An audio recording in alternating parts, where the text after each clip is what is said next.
नमस्कार, बहुत स्वागत है आपका। मैं हूं आपके साथ नेहा दुबे। आप देख रहे हैं हमारे खास कार्यक्रम। बात होगी छत्तीसगढ़ की सियासी जंग की।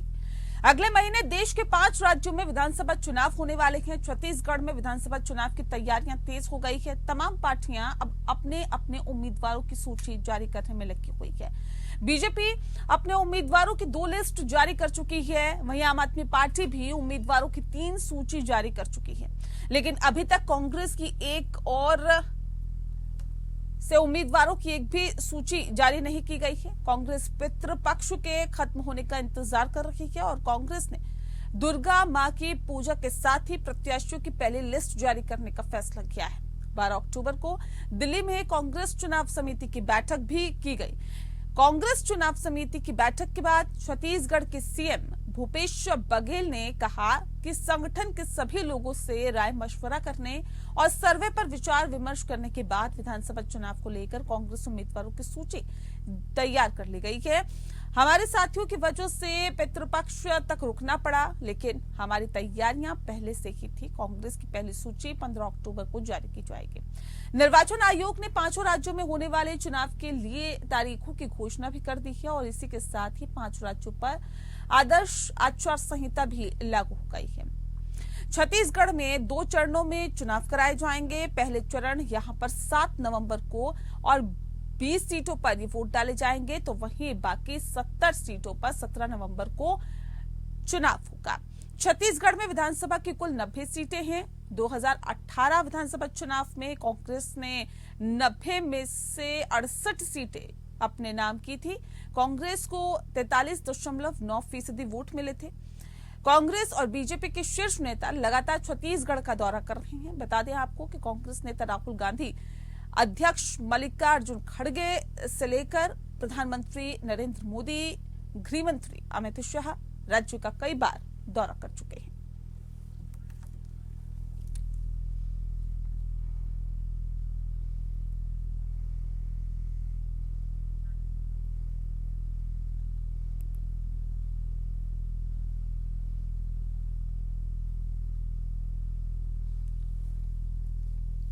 और चलिए इस विषय पे आज हम तफसील से चर्चा करेंगे। खास मेहमान हमारे साथ मौजूद है, उनसे आपका परिचय करा देते हैं। इस वक्त हमारे साथ नीता वाजपेयी जी जुड़ गई हैं, जो कि नेता हैं भारतीय जनता पार्टी की। बहुत स्वागत है आपका। डॉक्टर अरुणेश यादव जी हमारे साथ जुड़ गए हैं, नेता हैं कांग्रेस के। आपका बहुत स्वागत है। और अमनप्रीत कौर जी हमारे साथ जुड़ी है, राजनीतिक विश्लेषक हैं। आपका बहुत स्वागत है। अरुणेश जी, इस खास कार्यक्रम की शुरुआत आपके साथ ही करते हैं। सर, बाकी तो पार्टियों की लिस्ट जारी होती जा रही है, लगता नहीं कांग्रेस कहीं पीछे पिछड़ गई? जो पहले ही हमारे तमाम नेताओं ने और राहुल गांधी जी ने बोल दिया था कि जो पितृपक्ष है उसके बाद ही लिस्ट जारी की जाएगी। और 15 तारीख से नवदुर्गा शुरू हो रहा है, तो हम लोग शुभ काम की शुरुआत जो है वो शुभ मुहूर्त में करना चाहते हैं। बाकी तमाम 5 राज्यों की बैठकें चल, इसमें छत्तीसगढ़ की, मिजोरम की बैठक कंप्लीट हो चुकी है। दोनों राज्यों की लिस्ट फाइनल हो चुकी है। मध्य प्रदेश के एक चरण की लिस्ट फाइनल हो चुकी है और दूसरे चरण की आज हो जाएगी। और बाकी जो राज्य बच रहे हैं राजस्थान की, तो उसकी भी आजकल में कंप्लीट हो जाएगी। नहीं, क्यों आपको ऐसा लगता है छत्तीसगढ़ में रिपीट हो रही है सरकार? ऐसा कौन सा काम किया, ऐसा कौन सा आपने बहुत बेहतर काम कर दिया जिसके बिहाफ पे आपको ऐसा लगता हो कि आपकी तो सरकार रिपीट हो रही है? क्योंकि ये कहा जा रहा है कि देखिए एंटी इनकम्बेंसी फैक्टर तो है ही, साथ ही साथ मौजूदा सरकार ने तो कुछ किया ही नहीं है ऐसा। देखिए, ये बात मैं अपने मुंह क्या बोलूं, लेकिन जो सर्वे है वो खुद कह रहे हैं कि छत्तीसगढ़ में कांग्रेस पार्टी सबसे महत्वपूर्ण वो मजबूत स्थिति में है। उसके पीछे जो कारण है, पहला तो ये है गुड गवर्नेंस रही है। दूसरा, जो शिक्षा के क्षेत्र में भूपेश बघेल जी ने जो सरकारी स्कूल में इंग्लिश मीडियम जो शिक्षा शुरू करी है और जो स्कूलों की क्वालिटी सुधारी है। बाकी पार्टियों ने तो सिर्फ खोखले प्रचार किए, लेकिन वहाँ जेन्युइन तरीके से शिक्षा की दिशा में काम किया गया है। स्वास्थ्य की दिशा में वहाँ जो स्वास्थ्य सुविधाएं हैं वो बेहतरीन करी गई हैं। और तीसरा जो सबसे महत्वपूर्ण है, वहाँ के आदिवासी। तो आदिवासी, चूंकि छत्तीसगढ़ का जो क्षेत्र है वो आदिवासी बाहुल क्षेत्र है, तो वहाँ आदिवासियों को जो मूलभूत सुविधाएं देनी थी, जो उनके लिए तमाम योजनाएं थी, जिनका लाभ किसी कारण से सरकार द्वारा, चाहे कह लीजिए या फिर कह लीजिए मिडिल मैन जो थे उनकी वजह से वो योजनाओं का पूरा लाभ उन्हें नहीं मिल पा रहा था, तो उसको आदिवासी क्षेत्र तक पहुंचाने की पूरी कोशिश की गई और जनता की तरफ से ये रुझान आ रहे हैं कि भाई भूपेश बघेल जी ने बहुत अच्छा काम आज किया सर्वे है अगर आपके और पक्ष इस में है वजह तो आप से सर्वे का हवाला दे रहे हैं। जब सर्वे में कांग्रेस का खाता नहीं खुलता तो कहते हैं तो सर्वे है जी, बाद में इंतजार करिए, असलियत तो बाद में सामने आएगी ना। ठीक नहीं, है, बिल्कुल खैर निश्चित अच्छी तौर बात पे है, बाद में अच्छी बात है, समझ भरोसा आएगी होना भी असलियत। चाहिए, अच्छी बात है। जी। नीता जी देखिए, कांग्रेस तो कह रही है अब की बार 70 पार, भारतीय जनता पार्टी अपने आप को कहाँ देखती है छत्तीसगढ़ में? भारतीय जनता पार्टी अपने आप को बहुत ही स्ट्रांग पोजीशन में देखती है। सबसे बड़ी चीज है कि इन्होंने अगर काम किया होता तो आज ये नक्सली के लिए हमें 2 पार्टों में इलेक्शन नहीं कराना पड़ता, एक साथ इलेक्शन होता, हमारे इकोनॉमिकली हम स्ट्रांग होते, हमारी बचत होती, फोर्सेस। ये बताइए, नक्सलियों की समस्या आज की समस्या है क्या नीता जी? छत्तीसगढ़ में आपकी सरकार कितनी बार रही है, ये किसी को बताने की जरूरत नहीं है। और नक्सलियों की समस्या आज की समस्या है क्या? नहीं, समस्या आज की नहीं है, लेकिन धीरे धीरे आपको, अगर आप बेहतर हो, आप बेहतर अपने आप को प्रूव कर रहे हो ना, तो आपने काम किया है, दिखाइए। और आप, सबसे बड़ी खुशी मुझे इस बात की हो रही है कि अब कांग्रेस भी इंतजार कर रही है कि नवरात्रि आने दो, शुभ मुहूर्त आने दो, हिंदू रीति रिवाज आने दो। बड़े अच्छा लगा सुनते मुझे भाई साहब को कि कांग्रेस भी अब उसी धरने पे आ रही है, जिससे कि हम जिस चीज को अपने धर्म, अपने जो हमारा मूल मंत्र है उसको लेके हम आगे बढ़ते हैं। तो उन्होंने भी जान लिया है कि भारत का जो मूल जड़ जहाँ है वहाँ से शुरुआत करनी चाहिए। कहाँ पे? तो बड़ा अच्छा लगा। कहाँ से शुरुआत करनी? छत्तीसगढ़ की बात मैं करूँ नहीं, तो क्या आप कह रहे हैं कि क्या सिखा दिया आपने कांग्रेस को? कांग्रेस को सिखा दिया जनता के साथ चलना, जनता की बात को समझना, सिर्फ अपना मैं से बाहर निकल के जनता के साथ कनेक्शन बनाना हमने सिखाया है। हमें तो सिखा दिया, लेकिन आप लोग इस बात को भूल गए हैं।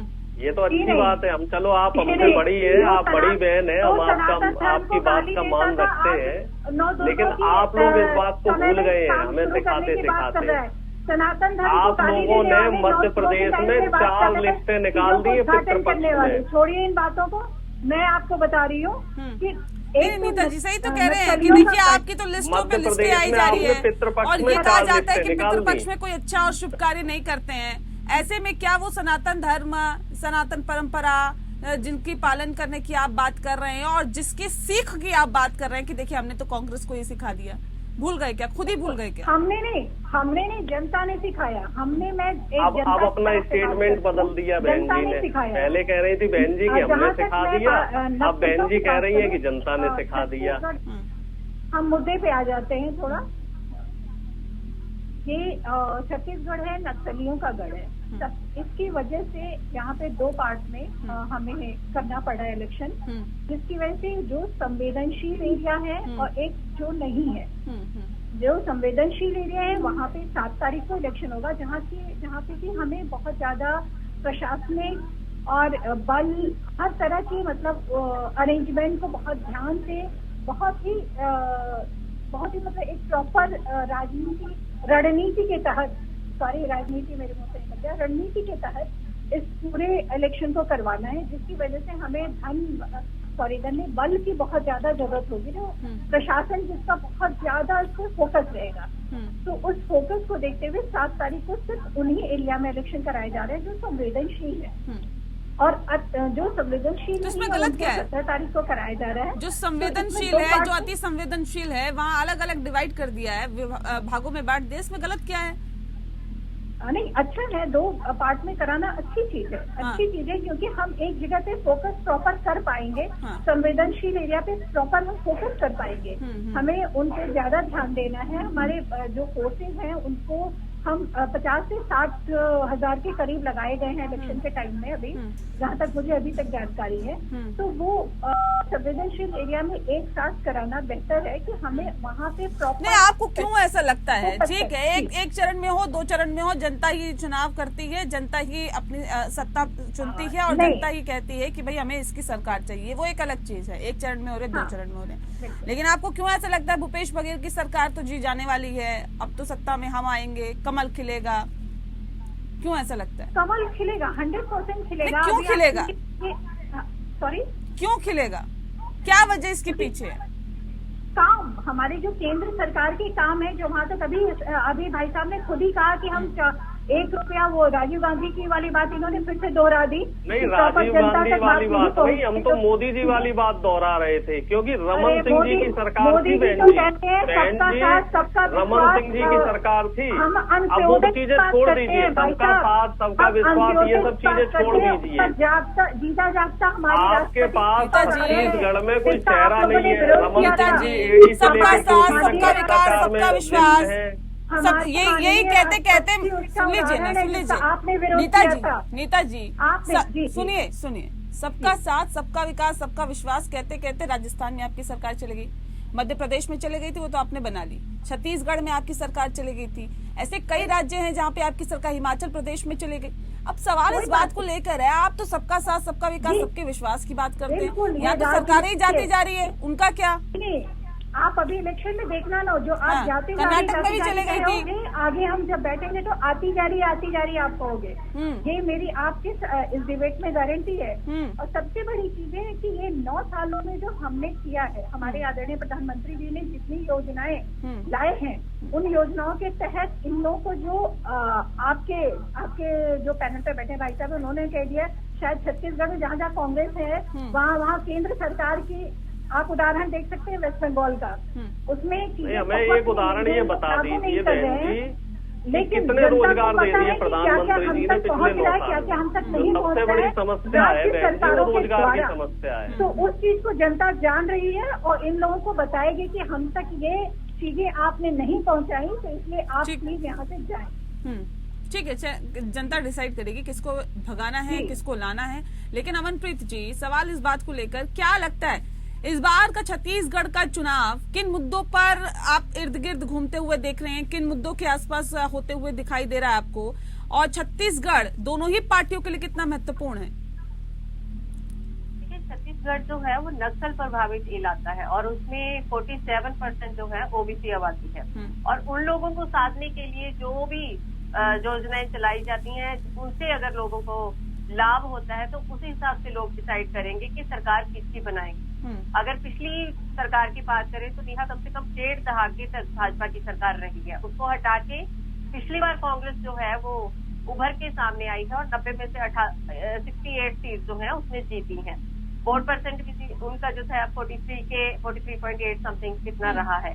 तो ये जो चेंजेस होती हैं, ये एक तो एंटी इनकन्वेंसी हो जाती है। उसके बाद अगर लोगों ने कांग्रेस को मौका पिछली बार दिया तो निस्संदेह उनको लगा होगा कि भाजपा जो है उनके लिए कम काम कर रही है, कांग्रेस शायद ज्यादा कर देगी, इसलिए उन्होंने उनको मौका दिया। और अभी क्योंकि जैसे भूपेश बघेल की जो सरकार चल रही है, उस हिसाब से अगर देखा जाए तो उनके ऊपर भ्रष्टाचार के बहुत जो मामले हैं भाजपा उठा के लेके आ रही है। हमेशा ही भाजपा टारगेट करती है और आपने देखा कि अभी ईडी के छापे भी वहां पे पड़ने शुरू हो गए हैं। तो एक एक करके जो टारगेट किया जा रहा है लोगों को, और कांग्रेस ही कहीं ना कहीं इतना इंटरेस्ट दिखा नहीं रही। आप ये देखो कि हिंदुत्व का, राष्ट्रवाद का ये जो कार्ड थे, हम बोलते थे कि भाजपा खेलती है। भाजपा लोगों को इस चीजों से जो मतलब ऐसे लोगों को प्रभावित करती है कि वो धर्म के नाम पे और जो ओरिएंटेशन ऐसी कर देती है वोटर्स की कि लोग उनकी हिंदुत्व को सपोर्ट करते हैं, लोग उनके राष्ट्रवाद को सपोर्ट करते हैं। तो यही चीज क्या कांग्रेस नहीं कर रही है, जो उन्होंने बोला कि पिछड़ा पक्ष चल रहा है, इसलिए वो ठीक है, मैं लौटूंगी आपके पास। भ्रष्टाचार के दाग की बात कर रही है भारतीय जनता पार्टी, अरुणेश जी, और लगातार इस मुद्दे पर भूपेश सरकार को घेरा जा रहा है बीजेपी के जरिए। अब ऐसे में क्या लगता है कि जाहिर तौर पे जनता में अगर ये संदेश जा रहा है तो कांग्रेस के नेगेटिव जा सकता है? पूछूंगी मैं आपसे। इस बात का जिक्र ब्रेक पे जाने से पहले किया जा रहा था। देखिए, भ्रष्टाचार की बातें और भ्रष्टाचार के आरोप लगना जाहिर तौर पे जनता में तो एक बेहतर संदेश नहीं जाता, और भारतीय जनता पार्टी की तरफ से लगातार इस बात को उठाया जा रहा है और ये कहा जा रहा है कि मौजूदा सरकार भ्रष्टाचार में लिप्त है। देखिए, 2 चीजें होती हैं नेहा जी। पहली चीज तो आरोप लगाना और दूसरी बात होती है आरोप सिद्ध करना। सर, ये तो आरोप तो बाद में सिद्ध होंगे ना, चुनाव हो जाएंगे उसके बाद तक सिद्ध होते रहेंगे, लेकिन अभी तो आरोप लगे जा रहे हैं आप लोगों पर। वो तो लगेंगे, आरोप लगेंगे, और जितने भी आरोप भ्रष्टाचार के लग रहे हैं वो सब राजनीति से प्रेरित है। कहीं सत्यता नहीं है। सीबीआई और ईडी का आप रिकॉर्ड देख लीजिए, 2% से ज्यादा कहीं भी आपको प्रमाणिकता उसमें मिली हो। डीके शिव कुमार जी को देख लो, उधर वहां उनके ऊपर लगे भ्रष्टाचार के आरोप, तमिलनाडु में तमाम नेताओं को की घेरेबंदी की गई, मध्य प्रदेश में की गई, छत्तीसगढ़ में की जा रही है। ये सब राजनीति से प्रेरित है और इसका एक बड़ा अच्छा संदेश जा रहा है जनता के बीच में। जनता भी समझ गई है कि साहब जो नेता बढ़िया काम कर रहा है जनता के लिए और विपक्ष का है, तो बीजेपी उसके ऊपर सीबीआई और ईडी का जो है छापा मारेगी ही मारेगी। अब इससे क्या है, उस नेता का प्रचार हो रहा है। जैसे ही सीबीआई ईडी का छापा लगता है वैसे ही जनता समझ जाती है कि ये नेता बढ़िया काम कर रहा है, इसीलिए इसके ऊपर सरकार की तरफ से छापा लगाया गया। और भूपेश बघेल जी की जो छवि है वो बहुत अच्छी छवि है, वो जनता के नेता है। ठीक है, ये बताइए कि अगर इतना ही अच्छा काम किया है आप लोगों ने, आप लोगों को लगता है कि देखिए हम तो अपने काम की बदौलत एक बार फिर से जनता में जा रहे हैं और एक बार फिर से सरकार बना रहे हैं, तो फिर जातिगत जनगणना, जाति जाति जाति का जिक्र क्यों हो रहा है? इतना क्या जरूरत आन पड़ी इसकी? क्यों लगता है आपको कि देखिए हमारी सरकार बनेगी तो हम जातिगत जनगणना कराएंगे, प्रधानमंत्री पर दबाव बनाएंगे? क्यों? देखिए, इसी से एक जुड़ा हुआ मुद्दा और है। हाँ। हमने यहाँ पे जो ओबीसी का आरक्षण था उसको बढ़ाया था और SC ST का भी आरक्षण बढ़ाया था, लेकिन राज्यपाल महोदय ने उस आरक्षण को और उस फाइल को रोक के रखा। इसी तरीके से अन्य राज्यों में भी रोक दिया, जबकि जो 50% का एक स्लैब होना चाहिए राज्यों में, वो स्लैब छत्तीसगढ़ में भी पूरा नहीं है और कुछ राज्य और है वहां भी पूरा नहीं है। पहली बात तो ये हो गई। और दूसरी बात ये, आप जो जातिगत जनगणना वाले कह रहे हैं, तो वो निश्चित तौर पे इसमें कोई गुरेज नहीं है कि समय के हिसाब से चीजों को परिवर्तित करना पड़ता है। हमें ये देखना पड़ेगा कि कौन सी व्यवस्थाएं हैं सरकार की जिसका लाभ व्यक्ति को नहीं मिल रहा है। सपोज कीजिए मुझे अगर आरक्षण का मुद्दा केंद्र का है या राज्य का, अगर मैं आरक्षण का लाभ ले चुका हूँ तो क्या मेरे बच्चों को आरक्षण का लाभ मिलना चाहिए? नहीं मिलना चाहिए। राज्य का मुद्दा है, जब मैं मुख्य धारा में आ चुका हूँ, राज्य का मुद्दा है या केंद्र का मुद्दा है? बताइए ना, जातिगत जनगणना राज्य का मुद्दा है या केंद्र का मुद्दा है? ये हर व्यक्ति का मुद्दा है। मैं वही बात कह रहा हूँ कि अगर मुझे आरक्षण का लाभ मिला है तो मेरे बच्चों को नहीं मिलना चाहिए। कौन कराएगा? बात ये है ना कि और जिसे लाभ नहीं मिल पा रहा है उसको मिलना चाहिए। तो इसके लिए जनगणना होना बहुत जरूरी है। इसमें आर्थिक स्तर, शैक्षिक स्तर, सामाजिक स्तर, सारी चीजें देखी जाएंगी। अरुणेश जी, जाति के आधार पे ही क्यों, जाति को ही क्यों तवज्जो दी जा रही? आर्थिक आधार पे क्यों नहीं करा रहे आप? क्यों नहीं कहते कि गरीब और पिछड़े और वंचितों के लिए हम करेंगे? पूरी तरीके से नहीं समझ पा रहे। जातिगत जनगणना में हर व्यक्ति का आर्थिक, सामाजिक, शैक्षिक स्तर सब कुछ देखा जा रहा है। तो फिर जातिगत क्यों कह रहे हैं आप? क्या आर्थिक आधार पे कराएंगे हम जनगणना, गरीबों का भला करेंगे। जी कहिए, गरीबों का भला करेंगे और आर्थिक आधार पे जनगणना कराएंगे। उसमें सारे क्लॉज है मैम, आप उन चीजों को अच्छे से बारीकी से अध्ययन कीजिए। मैंने देखा है, लेकिन आप लोग बार बार जातिगत और जातिगत ही कर रहे हैं ना, इस वजह से मैं पूछ रही हूँ। उसमें सभी क्लॉज है, आर्थिक भी है, सामाजिक भी है, शैक्षिक भी है। भाई किसके पास मोटरसाइकिल है, कौन साइकिल तो आरक्षण क्या आर्थिक आधार पर देंगे? क्या मकान है, किसको आरक्षण का लाभ मिला है, आर्थिक आधार पर देने की बात कर रहे हैं क्या? आरक्षण क्या आर्थिक आधार पर मांगेंगे? नहीं, आरक्षण के कई आधार होने चाहिए। सामाजिक आधार होना चाहिए, आर्थिक भी होना चाहिए, शैक्षिक भी होना चाहिए। शिक्षा में जो आरक्षण का लाभ है वो किस समुदाय को मिल पा रहा है, किसे नहीं मिल पा रहा है। सर, जब आपकी सरकार थी तब भी तो कराया था, वो ऐसा कराया कि उसकी रिपोर्ट ही सार्वजनिक नहीं हुई। 2011 में ऐसी आपने जनगणना करा ली कि उसकी रिपोर्ट ही सार्वजनिक नहीं कर पाए और उसके बाद आप इसका शिगुफा फिर छोड़ देते हैं। उस रिपोर्ट को सार्वजनिक कर दे। मेरा तो बहन जी से निवेदन है, आप क्यों नहीं कर पाए? इस समय आप उस रिपोर्ट को सार्वजनिक कर दीजिए। हम तो कह रहे चलिए जी हम सार्वजनिक नहीं कर पाए तो आप सार्वजनिक कर दीजिए। तो फिर उसको मुद्दा मत बनाइए ना, नहीं कर पाए तो। क्यों मुद्दा, हम क्यों मुद्दा ना बनाए? क्योंकि हमें समझ में आता है कि प्रधानमंत्री जी जो ओबीसी कह के सत्ता में आए हैं और ओबीसी को उसका लाभ नहीं मिल पा रहा है, तो हम तो उसको मुद्दा बनाएंगे। लेकिन हम तो कुछ कर नहीं पाए, हम बस सरकार पे दबाव बनाएंगे। अभी जो सर्वेक्षण आपने किया है पूर्ण नहीं है, केवल आपने बोल दिया कि हाँ हमने सर्वेक्षण भी नहीं, उसको आपने सर्वेक्षण का तो नाम ही नहीं दिया है। पूरी जनगणना पूरा वो नाम दे दिया पूरा, लेकिन आर्थिक रूप से, शैक्षणिक रूप से कुछ भी आपने उसे मेंशन नहीं तो ये किया। तो बहन जी आप लोगों को 2021 में करवाना था, आप लोगों ने क्यों नहीं करवाया? 2021 की कंडीशन आपको 21 में सेंसस कराने थे, सेंट्रल विस्ता बन सकता है लेकिन जनगणना नहीं हो सकती। बाकी सारे काम हो सकते हैं लेकिन जो काम होना चाहिए वो नहीं हो सकता। रोजगार मिलना चाहिए वो नहीं मिल सकता, रोजगार नहीं मिल सकता, उसके लिए सरकार के पास पैसा नहीं है। लेकिन साहब अंबानी जी और अडानी जी के 14 लाख करोड़ रुपए बट्टे खाते में डाले जा सकते हैं। किसानों का ऋण वो माफ नहीं किया जा सकता, किसानों को MSP नहीं दी जा सकती। जिसने करना होता है ना सर, वो ढिंडोरा नहीं पीटता, और जिसने करना होता है वो कर देता है। आपने किया भी, लेकिन उसके बाद पैसा वैसा लगाकर जो सार्वजनिक रिपोर्ट करनी चाहिए वो नहीं की। यानी कि अगर आप कहते हैं कि वंचितों को, पिछड़ों को लाभ मिलना चाहिए तो उसके लिए आपने कदम उठाया, लेकिन उसका कोई फायदा नहीं मिला। जनता को साइड में रख देते हैं, जनता को ताक पे लटका नहीं, आप चलिए हम साइड में रख देते हैं, आप फ्रंट में रख के कीजिए ना। आप ये बताइए 10 साल में आपने कितनी सरकारी नौकरियां दी, कितने SC ST OBC को आपने नौकरियां दी? केंद्रीय विश्वविद्यालय देख लीजिए, रेलवे देख लीजिए, सब जगह लाखों पद खाली है। आप लोग क्यों नहीं पद ये भर रहे हैं? क्यों गरीब को सुविधा का लाभ नहीं मिल रहा है? उसके लिए प्रधानमंत्री जी कह देते हैं कि साहब हमारे पास जो है वो पैसा नहीं है। ठीक है, मैं और वक्त नहीं दे लेकिन पाऊंगी। बहुत अंबानी शुक्रिया, बहुत शुक्रिया आप सभी मेहमानों का हमारे साथ इस खास चर्चा में शामिल होने के लिए। तो छत्तीसगढ़ में विधानसभा चुनाव है, सियासी सरगर्मियां लगातार बढ़ती जा रही है, बयानबाजी लगातार हो रही है, लेकिन किसको इसका फायदा मिलेगा ये वक्त बताएगा। खास पेशकश में इतना ही। नमस्कार।